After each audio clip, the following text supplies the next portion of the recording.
with Charlotte Hawkins. Good morning, it's 6 o'clock, it's Friday, we're with you all the way through until 9 with Ben and Kate here from 6:30. First, our top story.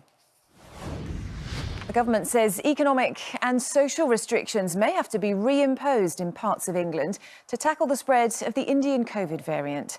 Second doses of the coronavirus jab could also be brought forward for some people in the worst affected areas. New figures from Public Health England show cases have more than doubled in a week this morning after a spike in cases of the Indian variant.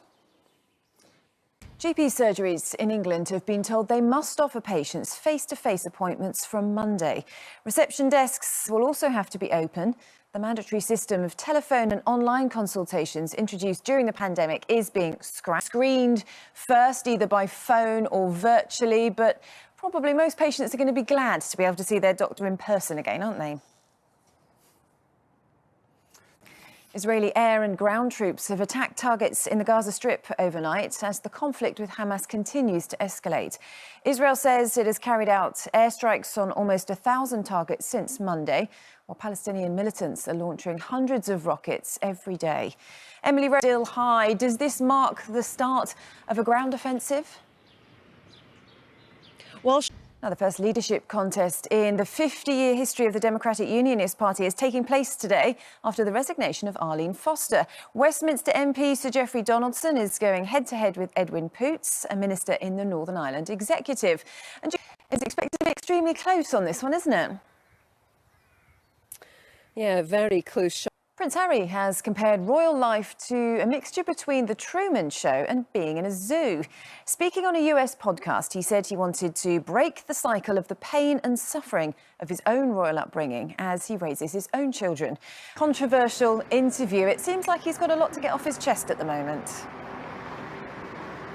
Now, it's 13 minutes past 6. Let's find out what the weather's doing. Thanks very much. Umbrellas at the ready in that case. Good morning, Britain's here all the way through till 9. Ben and Kate will be here from 6:30.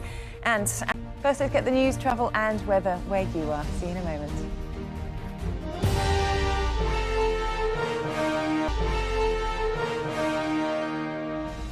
Hello again. Let's take a look at the front pages of today's news. Now, Israel has assembled thousands of troops at the Gaza border as it prepares for a possible ground operation. It comes as attacks have continued on both sides throughout the night. Joining us now with the latest.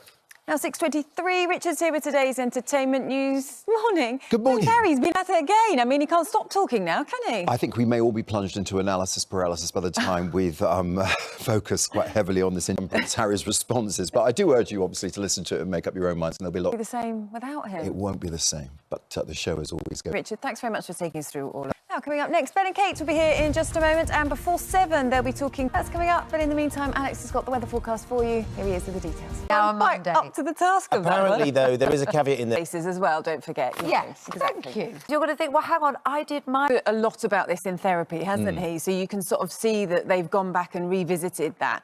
And I just think that that's why he's kind of now at the stage where he's more used to talking about that. But is it? But I think Kate's point is so important that actually